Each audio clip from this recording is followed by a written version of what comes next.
wafdigan uu hogaaminayo musharaxa golaha wakiilada ee gobolka Togdheer Farxaan Maxamed Cumar iyo sidoo kale murashaxa golaha deegaanka ee degmada Burco Deeq Xuseen Gadlaawe ayaa safar isugu jiray kuurgalka xaaladda abaareed iyo dooyo iyo sidoo kale diyaar garowga doorashooyinka Soomaaliland ku tagay deegaanada Dhagaxdheer, Dhiryaley, Taalabuur, Sibidley iyo sidoo kale deegaanada ka sareeya xuduudka Soomaaliland ee Baridhaye, Eegi, Xayeyare, Habuura, Tuulahabreed iyo sidoo kale Balle Haleelo waxaana musharaxiintaasi si weyn loogu soo dhaweeyay deegaanadaasi ay safarka ku tageen bulshada ku dhaqan deegaanadaasi ayaa si weyn u soo dhaweeyay murashaxiintaasi iyagoo sidoo kalena ballan qaaday in codkooda iyo cududooda ay ku taageeri doonaan maalinta la gaadho doorashooyinka golayaasha wakiilada iyo deegaanka ee soo socda waftiga ballaaran ee uu hogaaminayo Farxaan Maxamed Cumar iyo Deeq Xuseen Aadan aad baan idin soo dhaweynaa waxaad nooga baahan tihiin ee u soconaysaan ee tolka ka doonaysaan waa codka haddii ilaahay nala qabto waanu idin siinaynaa waanu idin codaynanaa kalsooni ayaanu idinku codaynaa idinkuna doonana waanu idin soo dhaweynaynaa imaatinkiina iyo muuqaalkiina iyo hiilkiina iyo bidhaantiina iyo magaciina iyo warkiinaba si aad iyo aad u xigaalnimo iyo sharaf leh yaanu ugu faraxsannahay waanu idinku soo dhaweynaynaa dadweynahan sharafta leh reer Dhiryaley sida qiimaha iyo qaayaha iyo xamaasadda ku dhaantay noo soo dhaweeyay haday tahay haweenka haday tahay dhalinyarada haday tahay odayaasha insha Allah maalinta codkana soo bixi meeshaan hadaatiin reer Dhiryaley kale oo idin wadnaa labadan xildhibaan maxamed Farxaan Maxamed Cumar oo ka sharaxan golaha baarlamaanka Jamhuuriyadda Soomaaliland xisbiga daryeelka iyo cadaaladda ee UCD iyo Deeq Xuseen Aadan oo ka sharaxan golaha deegaanka ee gobolka Togdheer Farxaan Maxamed Cumar iyo Deeq Xuseen Aadan magaranaysa waa soo dhaweynaa iyo wafdida la socotay faraha badan laba inta waa soo dhaweynaa dhamaantii waa soo dhaweynaa saasaan diyaar ku nahay waxaan idinku soo dhaweynaa qalbi furan iyo gacmo furan iyo waji furan baan idinku soo dhaweynaynaa simig iyo miisaan la idin soo dhaweynaynaa alxamdulillah insha Allah taala magaca Sibidley baan idinku soo dhaweynaynaa magaca Aadan Maxamed baan idinku soo dhaweynaynaa inaa fartiina ugu hiilisaan baa idinka doonayaa si ay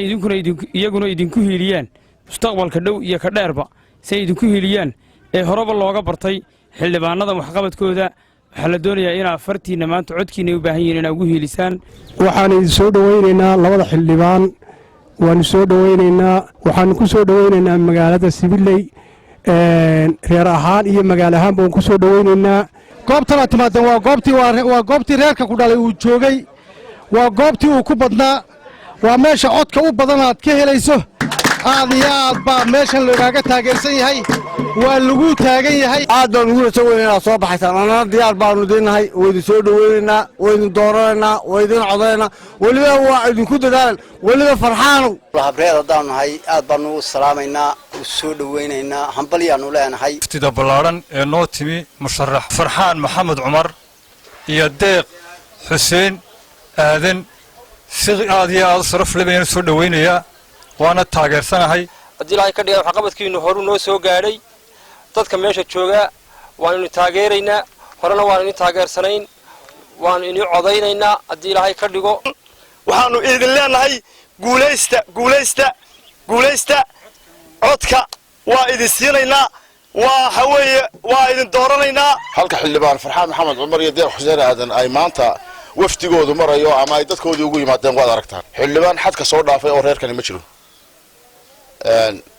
kana wuxuu ku socdaa ilaa iyo halkii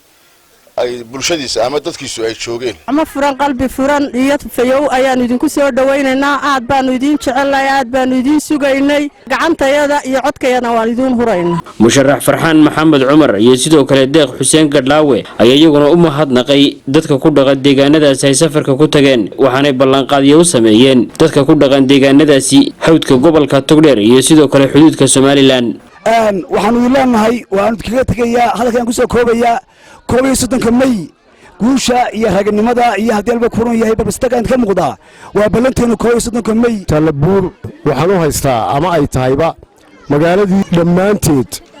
dadka jooga ay muujiyeen taageerada mugale taageeradaas oo runtii aan uga mahad celinayo waxaanu aad iyo aad idinkaga mahad naqaynaa oo idinkaga mahad celinaynaa ilaah baa mahad leh soo dhaweynta aad noo samayseen wanaagsan ee maamuus kale ee milgaa leh ilaahay baa mahad leh subxaanahu wa tacaala mar labaadka aan mar labaad u mahad celinaynaa oo noo kiin keenay ama nabadqab nagu soo kiin gaadhsiiyey kulankaa maanta waa kulan aan wax idinkaga doonayno idinkoo isku duuban halkan waxaanu ka sharaxanahay xisbiga ucud khaliil barra awraan TV-ga qaranka Somaliland magaalada Burco.